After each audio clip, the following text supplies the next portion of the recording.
Hello मेरे प्यारे दोस्तों, स्वागत है आप सभी का आपके अपने पसंदीदा यूट्यूब चैनल पे, जहां आप करते हैं इंग्लिश के बहुत सी प्रैक्टिस। मेरे दोस्तों, आज मैं फिर से हाजिर हूं आप लोगों के सामने लेकर के एक सेशन जिसमें हम लोग करेंगे प्रीवियस ईयर के क्वेश्चन, जो कि इंपॉर्टेंट होगा सीजीएल, सीजीएचएसएल, एमटीएस, स्टेनो, सीपीओ और एसएससी अलाइड जितने भी एग्जामिनेशन होते हैं उनके लिए। ठीक है, तो दोस्तों आइए बिना समय गंवाए हम लोग करते हैं आज के दिन की शुरुआत और देखते हैं क्या कुछ है आज के सेशन में। तो मेरे दोस्तों, ये अभी हम लोगों के सामने पहला क्वेश्चन हाजिर है। देखते हैं क्वेश्चन में करना क्या है भाई साहब। एक्टिव वॉइस में चेंज करना है। सबसे पहली बात, हम पहचानेंगे कैसे ही कोई भी जो दिया हुआ सेंटेंस है वो एक्टिव वॉइस में या पैसिव वॉइस में।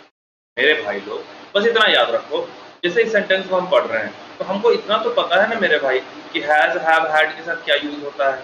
हाँ जी मेरे दोस्त, हैज, हैव, हैड के साथ क्या यूज होता है? तो सर तुम कहोगे सर V3 यूज होती है।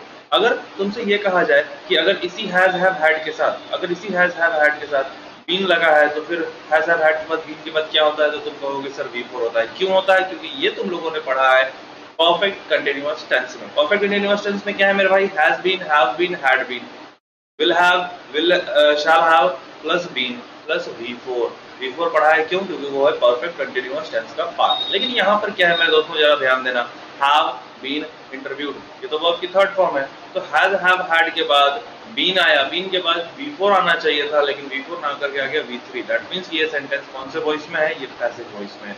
अब अगर ये पैसिव वॉइस में है तो हमको इसको ट्रांसफॉर्म करना है किसमें? एक्टिव में। एक्टिव में ट्रांसफॉर्म करने का क्या तरीका है? सबसे पहली बात, जो वॉइस होता है, वॉइस में चेंज ऑफ टेंस अलाउड नहीं है। चेंज ऑफ टेंस कहाँ होता है? नरेशन में होता है।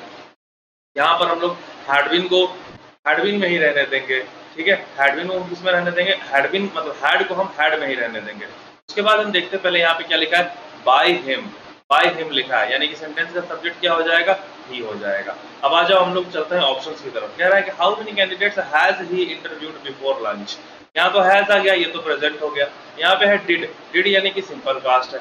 यहाँ पर आता है हैड। अब देखो हैड आया है, change of tense not allowed, तो आंसर क्या हो जाएगा मेरे भाई? यही वाला इसका आंसर हो जाएगा। ऑप्शन नंबर 4 में क्या है? वॉज ही इंटरव्यू, ये तो कंटिन्यूअस है, कंटिन्यूअस की तो बात ही नहीं हुई है कहीं पे। तो हमारा सही जवाब क्या हो जाएगा? सही जवाब हो जाएगा फर्स्ट क्वेश्चन का 3 नंबर ऑप्शन हमारा सही जवाब हो जाएगा। क्यों? क्योंकि हमने देखा change of tense is not allowed. ठीक है, चलते हैं हम लोग अपने अगले क्वेश्चन की तरफ। अगला क्वेश्चन क्या कह रहा है हमारा? सिनोनिम बताना है स्मूथ का। स्मूथ का मतलब तुमको पता है कि जो कि एकदम स्मूथ होता है, मतलब एकदम समतल होता है, मतलब एकदम प्लेन टाइप का होता है, जहाँ पे कोई फ्रिक्शन जैसी चीजों को फील एक्सपीरियंस कम किया जाता है, ना के बराबर किया जाता है। ठीक है, तो यहाँ पे स्मूथ का सिनोनिम क्या हो सकता है? फ्लैट। फ्लैट का मतलब तुमको पता ही है, एकदम समतल। अनइवन, अनइवन मतलब क्या? ऊपर नीचे। अनइवन। रफ, रफ मतलब तुमको पता ही है, खुरदुरा होता है। ब्रोकन मतलब टूटा हुआ होता है। फिर स्मूथ का सिनोनिम क्या हो जाएगा मेरे भाई? फ्लैट ही हो जाएगा। नेक्स्ट क्वेश्चन पे चलो। सेंटेंस इंप्रूवमेंट का क्वेश्चन है, कह रहा था स्टूडेंट्स अपोलोजाइज्ड द टीचर। अब स्टूडेंट ने अपोलोजाइज किया, स्टूडेंट ने अपोलोजाइज किया तो भाई किसके सामने अपोलोजाइज किया? टीचर के सम्मुख अपोलोजाइज किया। अपोलोजाइज एक ऐसा वर्ड है मेरे साथी, याद रखना।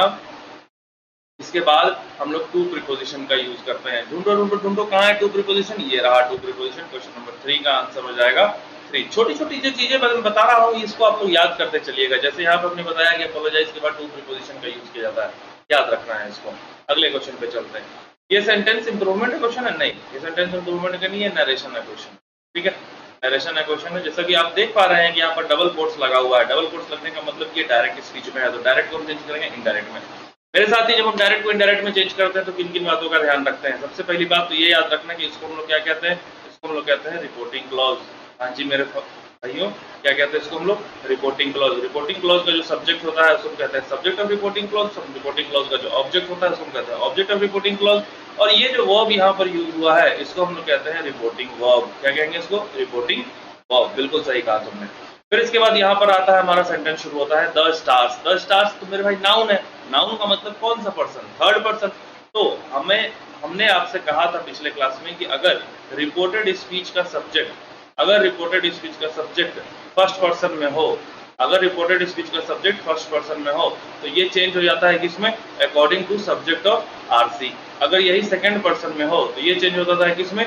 ऑब्जेक्ट ऑफ आरसी के अकॉर्डिंग। और अगर ये थर्ड पर्सन में हो तो ये चेंज हो जाता है किसमें? नो चेंज, मतलब ये चेंज होता ही नहीं है। तो द स्टार्स तो द स्टार्स ही रह जाएगा। अब यहाँ पे क्या है? Are shining. हमने अभी थोड़ी देर पहले कहा है कि जो नरेशन होता है उसमें चेंज ऑफ टेंस अलाउड होता है।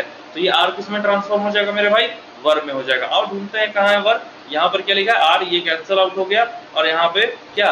आस्क्ड पूछने की बात, भाई इंट्रोगेटिव सेंटेंस तो है हमारे पास, तो ये भी गलत हो जाएगा। बच गया हमारे पास 2 ऑप्शन।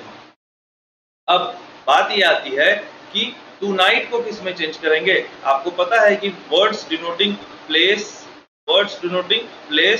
टाइम एंड प्रोक्सिमिटी, इन सबको हम लोग क्या करते हैं, डायरेक्ट से इनडायरेक्ट में चेंज करते हैं। जैसे हियर जो है सो देयर में चेंज हो जाता है, नाउ जो है सो देन में चेंज हो जाता है, टू नाइट जो है सो दैट नाइट में चेंज हो जाता है। तो यहाँ पर क्या है, टू नाइट तो टू नाइट ही है, दैट नाइट वाला ऑप्शन कहाँ है, ये रहा हमारा दैट नाइट वाला ऑप्शन। तो हमारे क्वेश्चन नंबर 4 का सही जवाब हो जाएगा 2। ठीक, अगले क्वेश्चन पे चलते हैं। The recently hike in the price of petroleum products will hit house hold budget severely.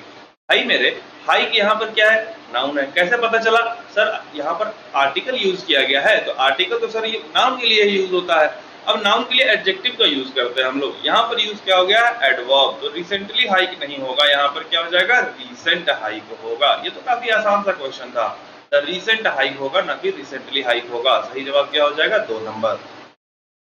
Next question, उनका जो आइडिया है छुट्टी का जो उनका आइडिया है वो डैश कर रहा है एट अ लग्जरी रिजॉर्ट, एक लग्जरी रिजॉर्ट में डैश कर रहा है। इसके साथ क्या यूज होता है, या तो V3 यूज होगा पास्ट फॉर्म में, या तो V4 यूज होगा, सॉरी V3 यूज होगा पैसिव फॉर्म में, या फिर V4 यूज होगा कॉन्टिन्यूअस करने के लिए उसको एक्टिव फॉर्म में। तो पहला वाला तो ऐसा ही गलत हो जाएगा। ठीक है, इज टू रिलैक्सिंग, टू के बाद V1 यूज होता है, ये तो ऐसा ही गलत हो गया। बच गया ये पैसिव फॉर्म, ये एक्टिव फॉर्म।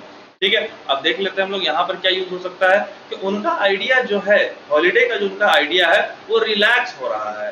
वो क्या कर रहा है, रिलैक्स हो रहा है। तो इज रिलैक्सिंग करेंगे हम, इज रिलैक्स्ड नहीं करेंगे। उसको रिलैक्स कर दिया गया है, आइडिया को रिलैक्स कर दिया गया है का मतलब क्या हो गया कि वो छुट्टी नहीं मना रहा है। लेकिन यहाँ पे सीधा कह रहा है कि at a luxury resort, luxury resort में डैश कर रहा है। तो भाई लग्जरी रिजॉर्ट में अगर रिलैक्स कर रहा है इसका मतलब क्या है कि वो लोग छुट्टी मना रहे हैं, सेलिब्रेट कर रहे हैं। ठीक है, तो यहाँ पर इज रिलैक्स्ड जो है सो गलत हो जाएगा। सही जवाब क्या हो जाएगा आपका 4 नंबर सही जवाब होगा, is relaxing at a luxury resort होगा, मतलब कि वो छुट्टी मना रहे हैं। अगले क्वेश्चन पे चलते हैं। अगला क्वेश्चन सेंटेंस रीअरेंजमेंट का है, काफी अच्छा क्वेश्चन है ये। क्वेश्चन को हम लोग ऑप्शन से बनाएंगे। ऑप्शन में देखते हैं कि ऑप्शन में पहला सेंटेंस ABCD चारों है। तो फिर पहले देख ले, our amusements have little just. Just का मतलब क्या होता है मेरे साथी, जस्ट का मतलब होता है दिलचस्पी। जस्ट का मतलब क्या होता है, दिलचस्पी। हमारा जो अम्यूजमेंट है, अम्यूजमेंट का मतलब क्या, हमारा एंटरटेनमेंट जो है वो लिटिल जस्ट होता है उसमें। लिटिल जस्ट का मतलब, अच्छा लिटिल और लिटिल द लिटिल, लिटिल का मतलब 9 के बराबर। तो हमारा अम्यूजमेंट, हमारी जो एंटरटेनमेंट होता है वो एकदम 0 के बराबर उसमें दिलचस्पी होती है यदि हम इंगेज करते हैं, यदि हम उनमें इंगेज होते हैं इन सॉलिट्यूड, यानी कि अगर हम अकेलेपन में, सॉलिट्यूड का मतलब क्या होता है, अकेलेपन में। भाई साहब, अगर तुम अकेले हो तो अकेलेपन में क्या तुम इंटरटेनमेंट को मस्ती से लेकर के चलोगे। अकेलेपन में तो इंटरटेनमेंट को मस्ती से लेकर के चल नहीं पाएगा। वही बात यही यहाँ पे कही जा रही है। दूसरा कह रहा है friendship increases happiness and diminishes misery. Misery का मतलब क्या होता है, दरिद्रता होता है, गरीबी होता है, कष्ट होता है। ठीक है, चलो तो मिजरी का मतलब ऐसे कष्ट होता है। ठीक है, दरिद्रता तो पेन्यूरी का होता है, दरिद्रता जो वर्ड हमने अभी कह दिया, दरिद्रता ये होता है, पेन्यूरी का मतलब होता है, पेन्यूरी का मतलब दरिद्रता होता है, मिजरी का मतलब कष्ट होता है। तो friendship increases happiness and diminishes, diminishes का मतलब कम करना, डिमिनिशेस का मतलब क्या होता है भाई साहब, कम करना। ठीक है, इसका मतलब क्या होता है, कम करना। तो फ्रेंडशिप, दोस्ती जो है, मित्रता जो है वो क्या करती है, खुशी को, खुशहाली को इंक्रीज करती है और कष्ट को कम करती है। मित्रता जो है सो खुशी को इंक्रीज करती है और कष्ट को कम करती है। ठीक है, तो ये आपका एक स्टेटमेंट हो गया। कह रहा है इट डबल्स, ये दोगुनी हो जाती है, ये दोगुनी कर देती है। आवर जॉयज, हमारे खुशियों को दोगुनी कर देती है। एंड डिवाइड्स आर ग्रीफ, और हमारा जो कष्ट है, हमारा जो शोक है, हमारी जो पीड़ा है, हमारा जो दर्द है उसको डिवाइड कर देती है, यानी बांट देती है। तो देखो बी के बाद सी जो है सो फॉलो कर रहा है। मुझे ऐसा लग रहा है कि बी के बाद सी फॉलो कर रहा है। बी के बाद सी एक ही जगह पे फॉलो कर रहा है और वो है ऑप्शन नंबर 1। तो इस क्वेश्चन का सही जवाब क्या हो जाएगा, ऑप्शन नंबर 1। ज्यादा दिमाग नहीं लगाना है। ठीक है, चलिए अगले क्वेश्चन पे चलते हैं। Your name precedes before mine. अरे मेरे भाई, प्रीसीड्स का मतलब क्या होता है, प्रीसीड का मतलब होता है पहले आना। तो प्रीसीड का मतलब अगर पहले आना होता है तो फिर इसके साथ बिफोर वर्ड का यूज क्यों किया गया है। योर नेम प्रीसीड्स माइन, तुम्हारा नाम मेरे से पहले आता है। ठीक है, in the admission list, admission list में तुम्हारा नाम मेरे से पहले है। ठीक है, तो यहाँ पे क्या हो जाएगा, इस वाले में एरर है। यहाँ पे आंसर क्या हो जाएगा इसका, 3 हो जाएगा। बिफोर का वर्ड यहाँ पर हम लोग यूज नहीं करेंगे। नेक्स्ट क्वेश्चन पे चलते हैं। नेक्स्ट क्वेश्चन क्या कह रहा है, I am working on too many projects. I am working on too many projects, I think I have bitten off more than I can chew. मैं बहुत सारे प्रोजेक्ट्स पे काम कर रहा हूँ, मैं सोचता हूँ, मुझे ऐसा लगता है, मुझे ऐसा प्रतीत होता है कि मैंने जितना चबा सकता हूँ उससे ज्यादा मैंने काट लिया है। इसका मतलब क्या हुआ कि मेरी जो कैपेसिटी थी, मेरा जो लिमिट था, मेरी जो क्षमता थी, मैंने उससे ज्यादा अपने ऊपर लोड ले लिया है। ठीक है, तो इसका सही जवाब क्या हो जाएगा? Take on more than one can handle. To be happy में मल्टीटास्क नहीं होगा, फाइंड वर्क डल नहीं होगा, not able to finish work नहीं होगा, bitten off more than I can chew मतलब हम चबा नहीं पा रहे हैं और हमने काट लिया है। निवाला, रोटी का निवाला, हमने पूरा एक रोटी अपने मुंह में डाल लिया है। ठीक है, तो कैसे क्या मतलब हो? चबा पा नहीं रहे हैं और ले लिए हैं अपने पास ज्यादा। ठीक है, तो 9 का आंसर क्या हो जाएगा मेरे साथियों? 9 का आंसर हो जाएगा 2। ठीक है, अगले क्वेश्चन पे चलते हैं। इमिनेंट बहुत ही शानदार सा शब्द है, एक और वर्ड है इसी से रिलेटेड प्रोनाउंसिएशन वाला, इमिनेंट, एमिनेंट। ठीक है, ये है एमिनेंट, वो है इमिनेंट। इसका बहुत सारा मतलब होता है और इमिनेंट का मतलब होता है पॉपुलर यानी कि फेमस। इसका मतलब क्या हो जाता है? Famous, popular. इमिनेंट का मतलब एक तो होता है आने वाला या सन्निकट, ठीक है, या फिर बगल वाला, एडजेसेंट, ये भी इसका मतलब होता है। कई सारे इसके मतलब होते हैं। एक मतलब होता है इसका एडजेसेंट, एक होता है इसका सन्निकट। सन्निकट, और सन्निकट का मतलब क्या हुआ? आने वाला। अब आने वाला क्या? आने वाला, आने वाला पल, आने वाला पल, जो चीजें अभी अकर नहीं हुई हैं वो, जो चीजें अभी अकर नहीं हुई हैं यानी कि जो पेंडिंग है, इम्पेंडिंग, ये इसका सही जवाब हो जाएगा। अनयील्डिंग, अनयील्डिंग मतलब क्या? जो आउटपुट ना दे। इग्नोरेंट मतलब आपको पता ही है, जो इग्नोर करने वाली प्रवृत्ति होती है, इग्नोरेंट। ठीक है, डिस्टेंट का मतलब क्या होगा? जो चीज काफी दूर है। सिनोनिम चाहिए आपको इमिनेंट का। इमिनेंट का मतलब एडजेसेंट, सन्निकट, आने वाला पल यानी कि इम्पेंडिंग। इम्पेंडिंग मतलब जो चीजें अभी नहीं आई हैं वो। इसका आंसर क्या हो जाएगा? 10वें का आंसर हो जाएगा 3। नेक्स्ट क्वेश्चन पे चलते हैं। वन वर्ड सब्स्टिट्यूशन का क्वेश्चन है, काफी आसान है मेरे भाई लोग, जल्दी से इसका जवाब दे दो। A sound that can not be heard, एक ध्वनि जिसे सुनी नहीं जा सकती है। इनएडिबल, ये क्या होता है मेरे भाई? जिसे खाया ना जा सके। That can not be eaten, है ना। इनएडिबल का मतलब क्या हो गया? That can not be eaten, जिसे खाया ना जा सके। ठीक है, इनएडिबल, एडिबल ऑयल होता है, इनएडिबल, जिसे खाया ना जा सके। ठीक है, इनडेलिबल, डेलिबल तुम इसको रिलेट कर लो डिलीट वर्ड से। ठीक है, तो डेलिबल मतलब क्या? डिलीट न किया जा सके। इनडेलिबल मतलब क्या? जिसे डिलीट न किया जा सके। अब डिलीट न किया जा सके मतलब जिसको मिटाया ना जा सके, जो फिक्स्ड है। ठीक है, जिसे टाला ना जा सके। ठीक है, ऑडिबल, ऑडिबल मतलब जिसे सुना जा सके। इनऑडिबल, जिसे सुना ना जा सके। तो यहाँ पे क्या कह रहा है? A sound that can not be heard, एक ऐसी ध्वनि जिसे सुना ना जा सके। तो क्या हो जाएगा? इनऑडिबल इसका सही जवाब हो जाएगा। ठीक है, चलिए अगले क्वेश्चन पे चलते हैं। क्वेश्चन नंबर 12 क्या कह रहा है? कंप्यूटर क्राइम हैव बीन, अरे मेरे भाई सेंटेंस इंप्रूवमेंट का क्वेश्चन है। यहाँ पे वर्ब दिया हुआ है, यहाँ पे वर्ब दिया हुआ है। वर्ब तुम्हारा है हैव, और हैव जो है वो तुम्हारा होता है प्लूरल, और हैव प्लूरल यानी कि verb plural, plural verb use होता है प्लूरल सब्जेक्ट के साथ। अब सब्जेक्ट तो तुम्हारा प्लूरल है या नहीं इसको देखना होगा। कंप्यूटर क्राइम की बात हो रही है, कंप्यूटर क्राइम्स नहीं है मेरे भाई, कंप्यूटर क्राइम है, तो ये तो सिंगुलर है। जब सब्जेक्ट सिंगुलर तो वर्ब सिंगुलर होना चाहिए। तो हैव की जगह पे क्या हो जाएगा? हैज हो जाएगा। सारे जगहों पे हैज है। Oh my God. और आओ देखते हैं आगे। कह रहा है कि इन the new since the 1980s, तो सिंस 1980s तो सही है क्योंकि 1980 के दशक से कह रहा है, तो ये तो फिक्स टाइम हो गया। अब फिक्स टाइम हो गया तो ये तो सही हो गया। ठीक है, तो बस चेंज क्या करना है तुमको? हैव बीन को हैज बीन कर देना है। Has been in the new since, ये वाला सही जवाब है। इसमें क्या है? Has been on the news है, तो ये तो गलत हो जाएगा।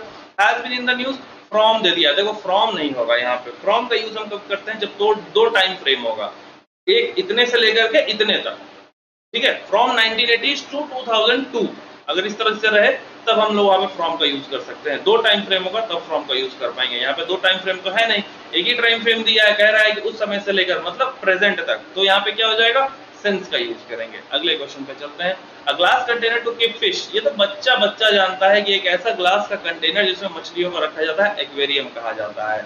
बहुत सही। बाद बाकी आट्रियम क्या होता है? आट्रियम एक कैविटी होता है, एक नली होती है। ठीक है, चीजों को पास करने के लिए। ठीक है, एक नली होती है, पैसेज होता है, पतली सी नली होती है। आट्रियम हमारे हार्ट में होता है।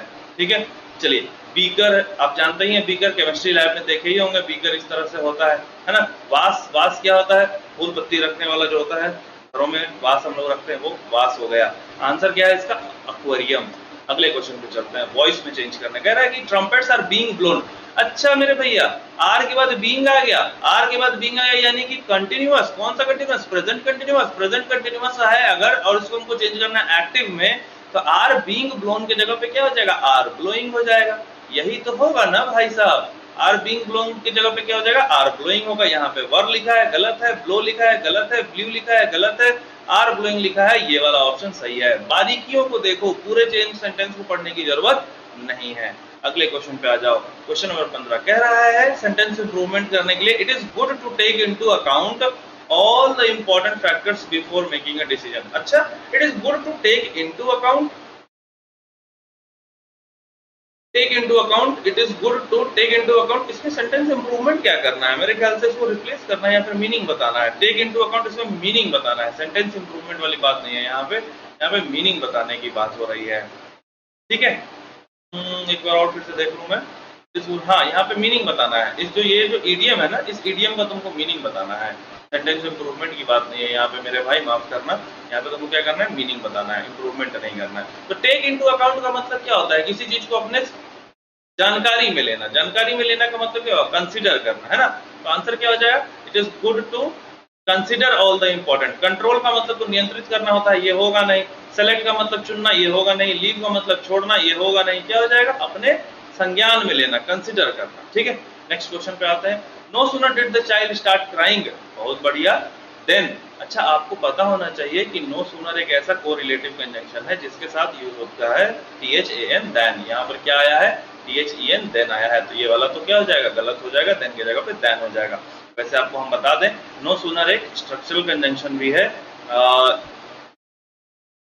नो सूनर के साथ दैन का यूज एक स्ट्रक्चरल कंजंक्शन है। वैसे अगर नो सूनर की सिर्फ बात करें तो एक एडवर्ब है। नो सूनर के साथ क्या आना चाहिए मेरे भाई? वैसे तो बेसिकली आता है डिड या हैड, और डिड या हैड के बाद आता है सब्जेक्ट, सब्जेक्ट के बाद आता है V1 या V3। अगर डिड है तो V1 आएगा, हैड है तो V3 आएगा। इसके बाद आ जाएगा ऑब्जेक्ट या अदर वर्ड्स। ठीक है, फिर आ जाएगा यहाँ पे THAN, देन, यानी कोरिलेटिव कंजंक्शन। फिर इसके बाद आ जाएगा क्लॉज 2, दूसरा वाला क्लॉज आ जाएगा। अब अगर इधर डिड और हैड है तो ये वाला क्लॉज जो है सो पास्ट में होगा। और अगर यहाँ पर, माफ करना, इधर तुमको दिख नहीं रहा होगा, और अगर यहाँ पे डिड या हैड की जगह पे अगर डू या डज का यूज कर देंगे तो फिर ये वाला जो क्लॉज हो जाएगा हम लोगों का, इस क्लॉज को हम लोग रखेंगे प्रेजेंट में रखेंगे। ठीक है, तो यहाँ पर देखते हैं नो सूनर के बाद क्या है? डिड है, डिड के बाद यहाँ पे सब्जेक्ट आया, सब्जेक्ट के बाद स्टार्ट है, डिड के साथ V1 का यूज होता है। ये सारी चीजें यहाँ पर सही है। गलत क्या था? यहाँ पे देन की जगह पे देन करना होगा हमको। सही जवाब कहाँ है? कहाँ है? कहाँ है? ऑप्शन नंबर 2 में सही जवाब है। चलिए अगले क्वेश्चन पे चलते हैं।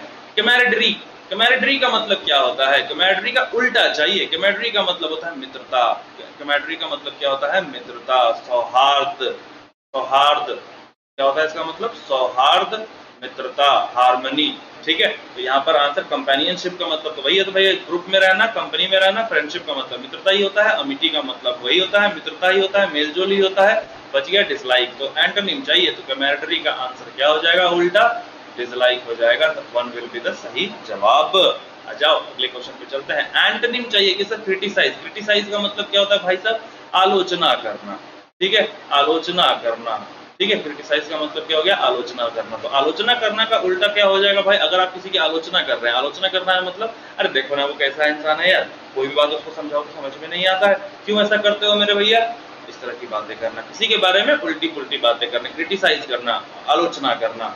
ठीक है, उसका उल्टा क्या हो जाएगा? प्रेज हो जाएगा, उसकी बड़ाई करना, उसकी वाहवाही करना। प्रिवेंट का मतलब तो बचाना होता है, फॉरगिव का मतलब माफ करना होता है, डिसअपॉइंट का मतलब निराश करना होता है। ठीक है, तो इसका आंसर क्या हो जाएगा? सही जवाब प्रेज हो जाएगा। नेक्स्ट क्वेश्चन पे आइए, कह रहा है it is not worth having the trouble. अच्छा, यहाँ पे कॉन्सेप्ट याद रखना मेरे भाई कि वर्थ एक ऐसा वर्ड है जिसके बाद हम लोग इन्फिनेटिव का यूज करते हैं। किसका यूज करते हैं मेरे भाई?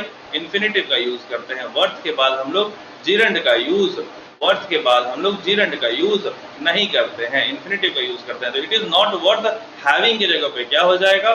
To have. हैविंग की जगह पे क्या हो जाएगा? टू हैव हो जाएगा। नेक्स्ट क्वेश्चन पे चलें।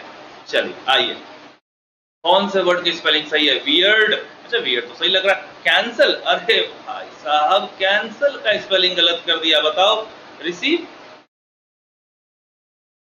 एक सेकेंड, करेक्टली स्पेल्ड वर्ड ढूंढना है ना, तो कैंसल तो गलत ही है, रिसीव भी गलत है, प्रिपेयर भी गलत है ना। प्रीपेयर, प्रीपेयर का ये स्पेलिंग होता है, रिसीव का ये स्पेलिंग होता है, ये तीनों की स्पेलिंग गलत है। सही स्पेलिंग किसकी है? वियर्ड की है, तो सही जवाब कौन हो जाएगा? 1 हो जाएगा। नेक्स्ट क्वेश्चन पे चलते हैं, और ये हम लोगों के आज के डिस्कशन का ये लास्ट सेट ऑफ क्वेश्चन है जो कि क्लोज टेस्ट का है। ठीक है, आइए क्लोज टेस्ट को पढ़ते हैं। How should one read a story to a child? कैसे किसी इंसान को, कैसे किसी को, एक बच्चे के सामने एक कहानी को रखनी चाहिए, पढ़नी चाहिए, सुनानी चाहिए, समझानी चाहिए। आगे आते हैं। यूजुअली अ पर्सनालिटी और character of the story dash the child's interest the most. आमतौर पर पर्सनालिटी या कैरेक्टर जो होता है स्टोरी का, वो बच्चे के इंटरेस्ट को सबसे ज्यादा डैश करता है। क्या करता है भाई? बच्चे के इंटरेस्ट को सबसे ज्यादा क्या करता है? कैच करता है। कॉट नहीं कह सकते हैं क्योंकि ये पास्ट है। कैच नहीं कह सकते हैं क्यों? क्योंकि यहाँ पर सब्जेक्ट जो तो क्या है? सिंगुलर है, तो कैच तो प्लूरल हो जाएगा, ये नहीं करेंगे। हैज कॉट भी नहीं होगा। ठीक है, क्या हो जाएगा? कैचेज हो जाएगा, क्योंकि ये जनरल बात कही जा रही है, तो कैचेज इसका सही जवाब होगा। Next question, dash use different voices, dash use different voices, dash each character or act out various dash from the story। अच्छा, क्या हो सकता है यहाँ पे? बच्चे को पर्सनैलिटी या कैरेक्टर जो होता है स्टोरी का, उसके इंटरेस्ट को सबसे ज्यादा बढ़ाता है, इसलिए तुम यूज करो क्या? डिफरेंट वॉइसेस को यूज करो। एक बार देखते हैं, इधर का मतलब क्या? दो में से किसी एक, तो दो वाली तो कोई बात है नहीं जिसमें से किसी एक को यूज करेंगे। ठीक है, तो यहाँ पे क्या? इसलिए यूज करो। ऑल्सो यानी कि भी हो जाएगा, हाउएवर मतलब हालांकि हो जाएगा, तो यहाँ पे इसलिए ही सही सटीक बैठ रहा है। यहाँ पे इसलिए यूज करो अलग अलग वॉइसेस को। सो यूज डिफरेंट वॉइसेस को यूज करो। यहाँ पे क्या फिल किया था हमने? So use different voices, dash each character, from each character, with each character, by each character या फॉर ईच कैरेक्टर। भाई हर एक कैरेक्टर के लिए, यानी कि यहाँ पर जवाब क्या हो जाएगा? For each character. पहले में सो, दूसरे में सो, तीसरे में फॉर। ठीक है, तो so use different voices for each character and act out various dash from the story and act out various pages from the story. अच्छा, पेज वाली बात क्यों आएगी? Sheets from the story, sheet वाली बात क्यों आएगी? वर्ड्स की चर्चा क्यों करेंगे? पार्ट, एक कहानी के अलग अलग भाग के बारे में बच्चों को समझाने की बात हो रही है, तो यहाँ पे पार्ट हो जाएगा, ना कि और कोई दूसरी चीज होगी। ठीक है, चलिए नेक्स्ट क्या कह रहा है हमारा? नेक्स्ट कह रहा है various parts of the from the story to bring life to those characters. ठीक है, उन कैरेक्टर्स में जीवन भरने के लिए, जान भरने के लिए। नेक्स्ट कह रहा है dash out parts from the story will make story sessions fun and memorable for the kids. भाई कैसा कैरेक्टर? सेइंग, कहाँ चला गया? Saying out parts from the story, acting out parts from the story, या telling out parts from the story, या asking out parts from the story. भाई साहब मेरे हिसाब से तो ऐसा लगता है कि इसमें होना चाहिए एक्टिंग आउट। मतलब स्टोरी में जो किरदार हैं उनके हिसाब से अगर आप एक्ट करके बच्चों को समझाते हैं, तो बच्चों के लिए वो चीज जो है तो मेमोरेबल हो जाती है, यादगार हो जाती है, वो उनके मेमोरी में फीड हो जाती है। तो यहाँ पर मेरे हिसाब से होना चाहिए आंसर क्या? एक्टिंग, और यही इसका सही जवाब होगा। चलिए आगे चलते हैं। ओहो भाई साहब, आज का आपका ये सेशन यहीं पे समाप्त होता है मेरे भाई लोग। अगर आपको ये सेशन थोड़ा भी यूजफुल लगा हो तो आप लाइक कर दीजिएगा, सेशन को शेयर करिए, चैनल को सब्सक्राइब कर दीजिए, ताकि ज्यादा से ज्यादा कंटेंट आप तक जल्दी से जल्दी समय में पहुंच सके और आप ज्यादा से ज्यादा ढेर से ढेर सारा क्वेश्चन का आप प्रैक्टिस कर पाए, क्योंकि CHSL का पेपर अभी लगा हुआ है, CGL का पेपर तो निकल चुका है फिलहाल। ठीक है, तो चलिए मिलते हैं अपने अगले सेशन में। तब तक के लिए tata bye bye, take care, अपना ख्याल रखिएगा और प्रैक्टिस को रोकिएगा मत। Bye bye.